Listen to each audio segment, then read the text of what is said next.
Hello, നമുക്ക് മീനച്ചാർ എങ്ങനെ ഉണ്ടാക്കണമെന്ന് നോക്കാം. അപ്പോൾ ചൂര മീനാണ്. അതിനകത്തേക്ക് ഞാൻ മഞ്ഞൾപ്പൊടി, ഉപ്പ്, മുളക് പൊടിയൊക്കെ ചേർത്തൊന്ന് മാരിനേറ്റ് ചെയ്ത് വെച്ചിട്ടുണ്ട്. പിന്നെ കടുക് പൊട്ടിച്ചു ഞാൻ എണ്ണയിൽ.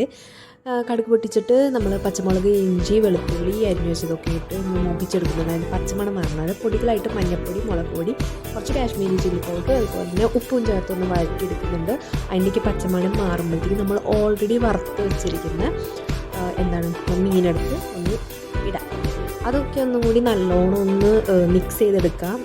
ഓൾറെഡി നമ്മൾ വറുത്ത് വെച്ചുകൊണ്ട് അത്ര നേരം ഇടണ്ട, എന്നാലും നല്ലോണം ഒന്ന് മിക്സ് ചെയ്തെടുക്കുക. അതിനകത്തേക്ക് കുറച്ച് ആവശ്യത്തിന് ചൊറുക്കുക. പിന്നെ ഈ പൊടികളൊക്കെ നിങ്ങളുടെ അളവിനൊക്കെ എടുക്കാം.